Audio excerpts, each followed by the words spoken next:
Hey Hunters, HaloZoo here for the first of three videos on the Arcane Subclasses Unearthed Arcana. So the reason we're doing three is, well, as you'll notice, I'm not on my PC. I am using a phone to record on a tablet. Uh, yeah. So PC is out of commission, so we're gonna do this instead. So let's get into it. So we're gonna do the Arcana Cleric, Arcane Archer Fighter, and then the Tattooed Warrior Monk first. So we're gonna get these three in one. Then it's gonna be Hexblade and Ancestral Sorcerer, and then we're gonna get the Wizards in one video because I felt like they should be one. So we're gonna start with the Arcana Cleric. So Arcana Domain, we've got a few things changed over here. So they switched up the Arcane Domain spells. I probably should have looked up the differences, but it is what it is. So we get Arcane Initiate, now gives expertise in Arcana. So everything else is the same. Modify Magic replaces Arcane Abjuration, so that has been scrapped. They now get Dispelling Recovery, which is renamed Spellbreaker, and it also triggers when you remove conditions from creatures. And Arcane Mastery just lets you swap the spells out. So Arcana Domain spells, we're going to go down over here. So Arcana Domain spells, they're going to have Detect Magic, Magic Missile, Magic Weapon, and Nistol's Magic Aura at third. Nistol's Magic Aura, I don't know why it's here. It is. It is what it is. Magic Weapon is also kind of just there. I do feel like they could have done better with the third rank spells. Also the fourth rank. Fifth rank Big B's Hand, at least, it can be useful. Teleportation Circle is kind of niche. Same with Liamon's Secret Chest. Arcane Eye has its uses, but you're more likely to use it in Secret Chest. Let's be honest. Counterspell and Dispel Magic, third rank though. Oh boy, that's very useful. It still would have been nice to have something more offensive, but oh well. So we get Arcane Initiate third. So you get proficiency and expertise in Arcana, and you get 2 wizard cantrips you can swap out each level. Awesome. Not as good as if you had Sorcerer, but it is what it is. Also, it would be kind of absurd if you just freely got like Sorceress Burst access on a Cleric. Then Modify Magic. So instead of having a basically turn undead, but for more stuff, which was nice but weird, instead we've got 2 options that you can choose between when you cast a spell.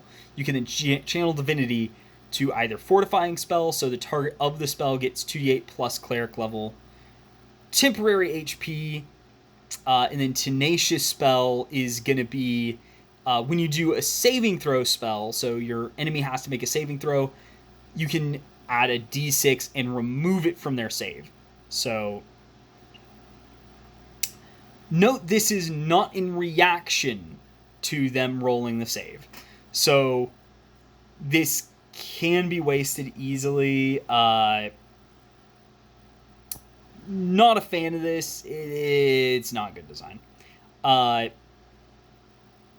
then we got Dispelling Recovery right here at 6th. So basically when you dispel magic, when you restore HP to a creature or any condition on a creature, you can use Dispel Magic on them to without expending a spell slot, and you get this whiz times per day. I do think this is a neat little feature. It certainly has its uses, but I will say it would have been... The ending condition part can be a bit iffy, because a lot of times it will be a spell that has done it that you could just dispel magic. And note, this is actually a separate bonus action, so you can't use this with Healing Word and stuff. So it would have been nice if this was just as part of it. Assuming it was maybe 2nd rank or higher. But as it is, it's nice. It has its uses. And then Arcane Mastery, largely the same. It's just you get a 6th, 7th, 8th, and 9th rank spell from Wizard. And you now change them each time you gain a level. So if you realize, oh, I didn't need my 8th rank spell, let's say, it's not that useful. Okay, I can swap it out now.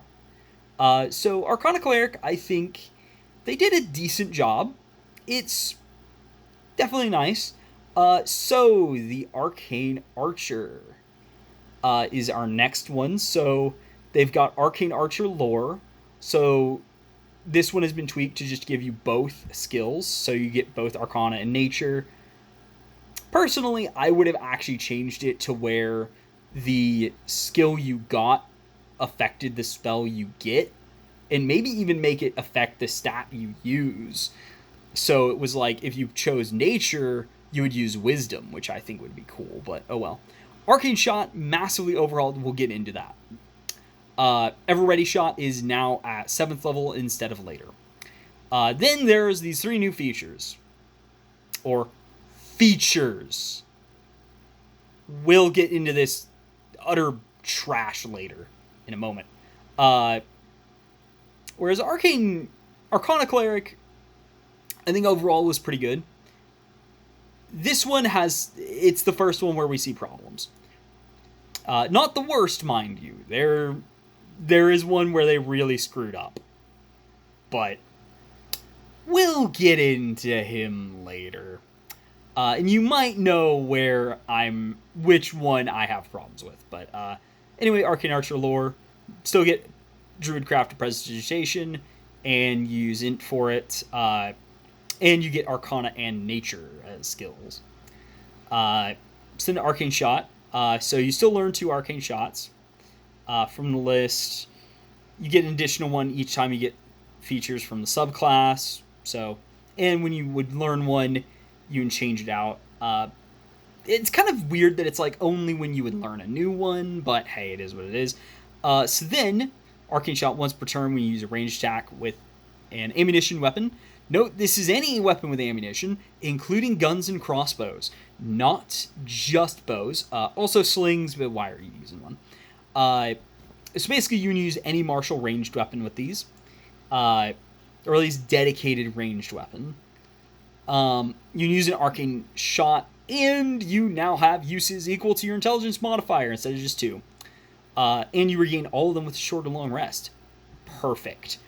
Awesome. Nailed it. And there's this new thing called Arcane Shot Die, which is a D6. This formatting might look familiar. And it should be very worryingly familiar. Then saving throws is 8 plus int plus prof.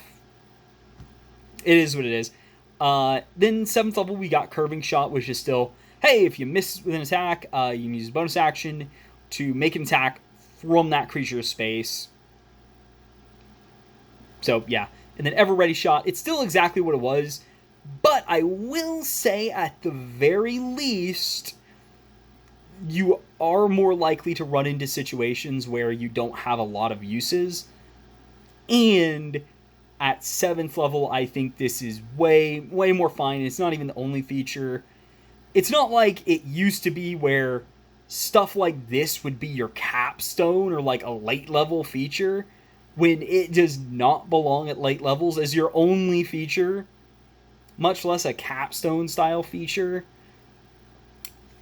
And then there's this trash. These fake features. Improved, powerful, masterful shots.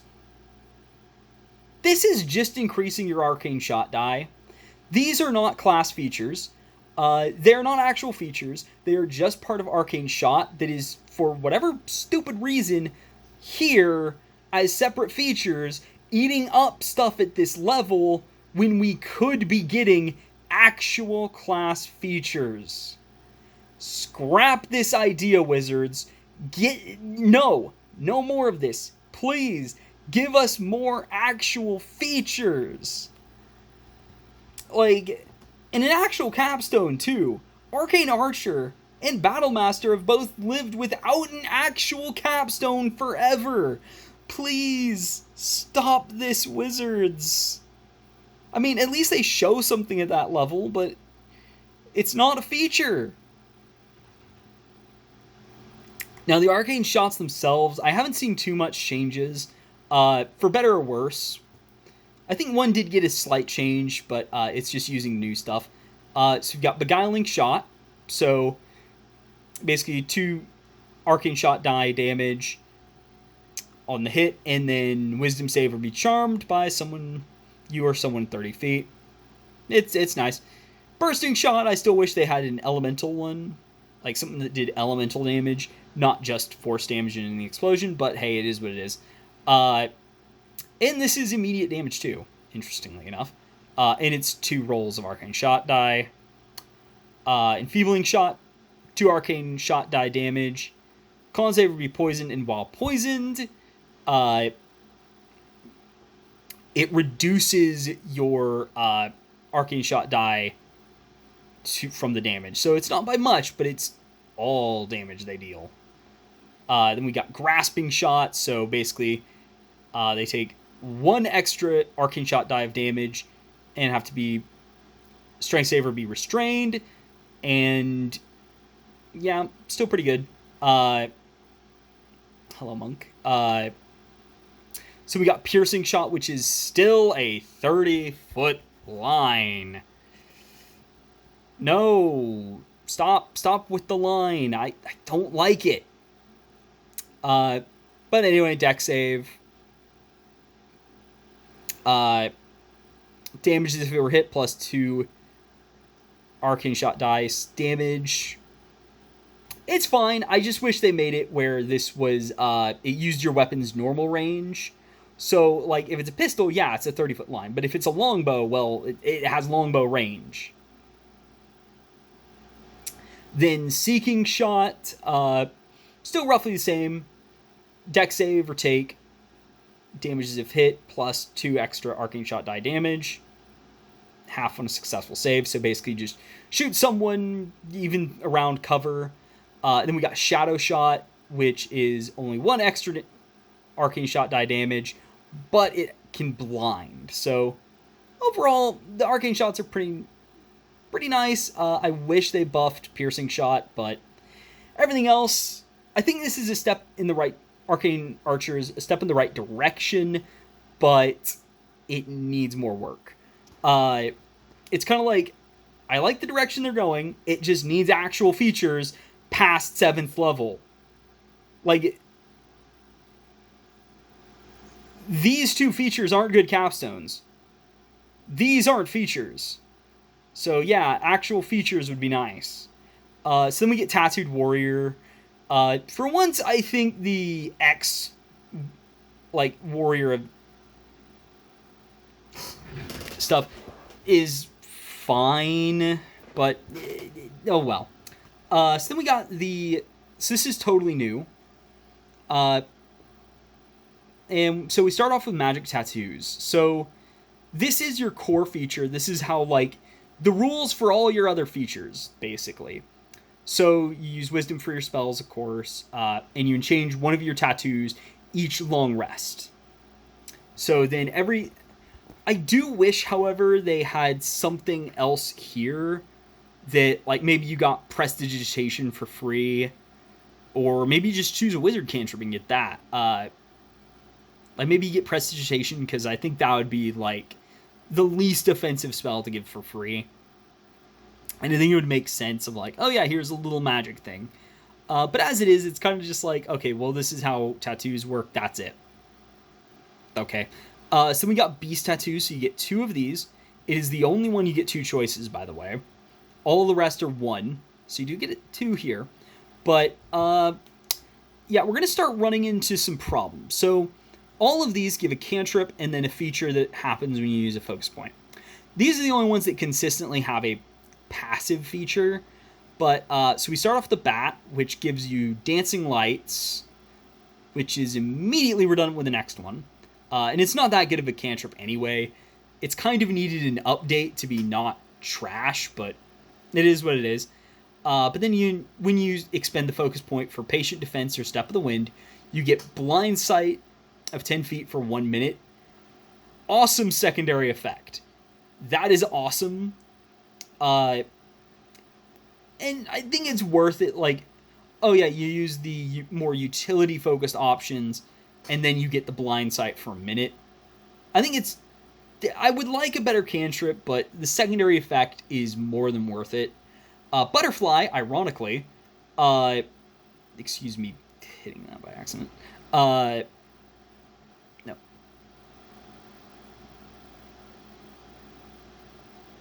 Oh my gosh. Stop.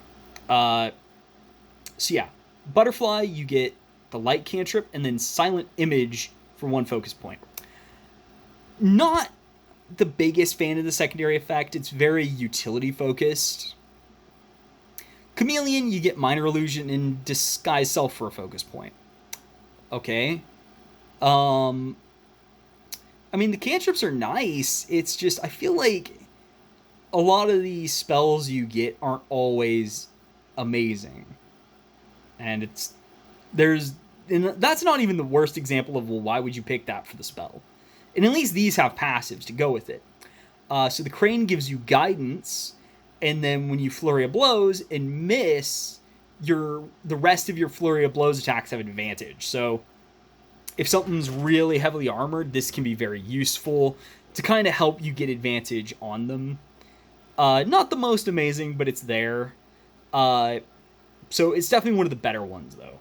And then the Horse, you get Message, which a very situational spell, and Long Strider for a focus point. Yeah, they gave a monk Long Strider. Why? You don't need that spell. So yeah, that one's pretty bad. It's got the most niche of the cantrips, and the spell is probably the worst one they put. Because on a monk, you don't really need that. Like, what's 10 extra feet of movement when you're, like, eventually going to get absolutely ludicrous amounts of speed? Spider gets Mending, which has its uses. It's neat as a backup thing. Like, oh yeah, I need to repair something real quick. Fix my robes up after I got stabbed, you know. But when you hit with Flurry of Blows, the creature has disadvantage on its next attack roll. So basically you're mixing Sap with Flurry of Blows. And yeah, that is actually pretty crazy.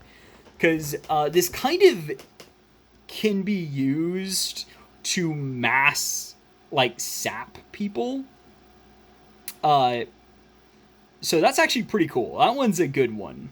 And then Tortoise gives you Spare the Dying, which you don't always need it, but when you really need it, especially now, it's really good. And do note, you actually have a lot more mobility, so even at lower levels, this is still pretty effective before you get the cantrip upgrade. But then what you get is, you get False Life as the spell you can cast, which is not amazing, but at the very least, I can imagine a monk using that more effectively on themselves when it's like, okay, I'm really low HP. I'm going to get myself some temporary HP. Though it is still random, so it would have been nice if it was like, oh yeah, you get the maximum automatically. So then the Celestial Tattoo. So you get our first option here, no passives. It is just 2 focus points for Find Traps. Awful. You're never taking the Comet. And you only get 1 of these. So then the Crescent Moon, 2 focus points for Misty Step. That is awesome. Eclipse, 2 focus points for Invisibility. That's awesome. Sunburst, 2 focus points for Lesser Restoration. It's kind of a... It's not bad. Don't get me wrong. It's just very niche where it's like, oh yeah, we're going to face stuff that, like, you know, we're walking into a pit full of poisonous snakes and scorpions. Okay, yeah, I'll go for Sunburst. Otherwise, Crescent Moon or Eclipse. Like, those are the only options. It would be nice if they had passives, and You'll also notice it's a lot more utility spells. So it's very much... I'm not the biggest fan of them. So then we get the Nature Tattoo at 11th level. So these are all as a magic action. So a standard action, you are spending 3 focus to gain resistance to a damage type and advantage on a saving throw. Mountain is acid and con saves. Storm is lightning and dex saves. Volcano is fire and strength saves. And then Wave is cold damage and wisdom saves. These are weird. For one, the damage type does not always match what saving throw it gives you advantage on. For example, strength saves aren't that common. And I would actually like fire resistance. I'd rather pair that with dex save advantage. Granted, I get why Storm is the one that gives what it does. I just feel like the resistance could maybe be severed from the saving throw. Like, how many times are you going to roll a wisdom save against something that does cold damage to you? Seriously, when are you using this? And then last but not least, we've got the monster tattoos. So the first one is the Beholder. So you get 10-foot fly speed and can hover. Not entirely sure if this is boosted by the normal move speed increases. If it is, that is absolutely absurd. Otherwise, it's there at least, and you do get dash as a bonus action, so it's effectively 20 feet of fly speed. And you can spend 3 focus to counterspell, which definitely a good thing to have in your back pocket. The Blink Dog, no passive, just when you use Patient Defense, and you have to spend a focus point on it, you can spend 3 focus points to cast Blink. So basically you're spending 4 focus points for Blink, Disengage, and Dodge. Yeah, not amazing. It's definitely... Especially because Blink is... Very much it's something, but I don't know if it's a good something. So then Displacer Beast, when you expend focus for Flurry of Blows, once again, no passive, or Step of the Wind.